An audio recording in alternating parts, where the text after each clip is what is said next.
Introducing Samsung Galaxy S7 and S7 Edge. We spend more time with our phones than ever, and yet they're not designed to be held comfortably.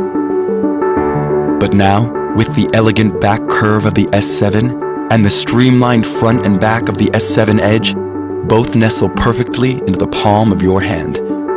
They feel smaller and thinner with smoother edges and sleeker lines, but the screen size is still the way you like it. Big and immersive. A true marvel of engineering. It's as beautiful to look at as it is to use.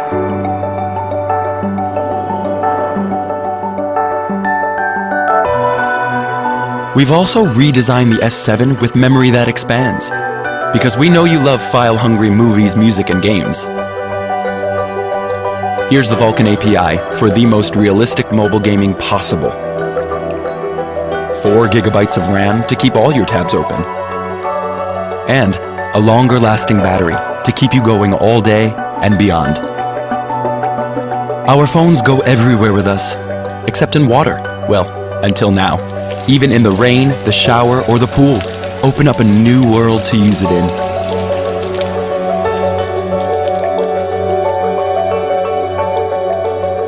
The S7 has a phone camera that uses the technology found in professional cameras. 100% of the pixels are used to focus, and every single one works just like our 2 eyes, which means you have autofocus in a split second. And you can shoot in the dark and own the night, because some of our most precious memories happen in the dark.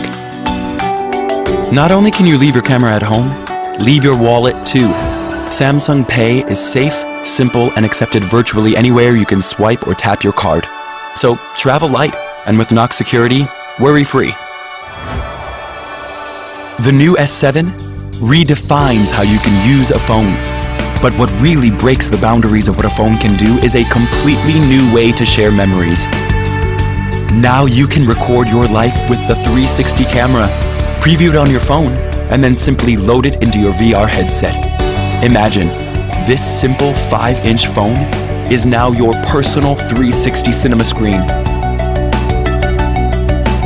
You define the possibilities, and we'll redefine the phone.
So, what exactly is this?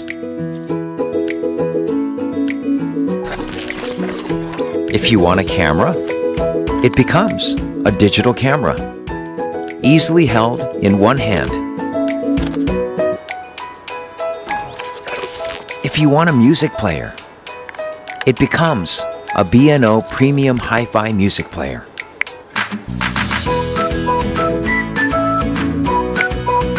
You can take shots as wide as your own eyes can see. And check the time, always there, without even lifting a finger. But this thing that lets you easily take charge have fun, and play with all these new devices. So what is this? LG G5 and friends. Life's good when you play more.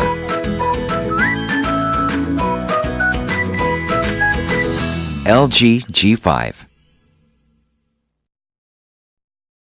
This is the new iPhone 6. And this is the new iPhone 6 Plus. Have you seen some of the new stuff the camera can do? Yeah, it's unbelievable. Its slow-mo is slower than ever before. Its time-lapse can turn hours into seconds. Image stabilization helps keep everything smooth. So smooth. The camera on the new iPhones are better than ever. Shapow! What was that? That's the sound the camera makes. No, it's more like a... Nope, I think it's shapow!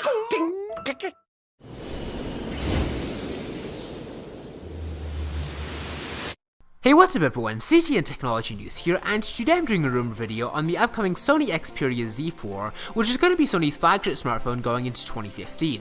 So basically, this phone could have a lot of cutting-edge hardware, because Sony's going to be trying to keep their smartphone relevant for a longer amount of time, so they can shift away from the 6-month release cycle that they've done in the past. So one of the biggest changes to the Z4 could be a change in the screen. The Xperia Z3's 5.2-inch display could be swapped over for a 5.5-inch screen, and then the resolution could also be increased to 2560 by 1440 pixels, matching the LG G3. Now, one thing that's interesting is that in a recent interview, Sony's head of marketing said that the Xperia Z3 didn't adopt a Quad HD resolution because the difference between it and an optimized 1080p panel were minimal, especially on anything less than 8 inches in size. You know, considering that Sony is changing its mind for the Z4 though, it's probably due to partly the G3's success and then also the Galaxy Note 4's introduction. Now, power in the Z4 is probably going to be provided by Qualcomm's next big chip, the 64-bit Snapdragon 810, which is 8 cores and a clock speed of 2.8 GHz. Qualcomm announced the 810 back in April and said that the processor would be inside smartphones by the first half of 2015, so the Z4's processor could be insanely powerful. Now, a massive 4GB of RAM is probably also going to be paired with this processor, along with 32GB of internal storage space, and as far as the Z4's camera, it'll still probably maintain the same 20.7 megapixel count, but feature an improved lens and sensor array to produce better pictures. Now, with regards to the actual design of the Z4, Sony's probably going to be sticking with its popular omni-balance design language, so that means it probably won't look all that different from the Z3 or the Z2. I mean, it never was the looks that dampened my enthusiasm for the Z3, it was just sort of the relatively basic alterations between it and the Z2. Now, if these rumors are to be believed though, the Xperia Z4 is going to be a pretty amazing phone, and I think Sony's going to have a pretty killer flagship on their hands. But anyways, let me know what you're excited to see in the Z4 in the comments below, give this video a thumbs up if you enjoyed it, and I will see you next time.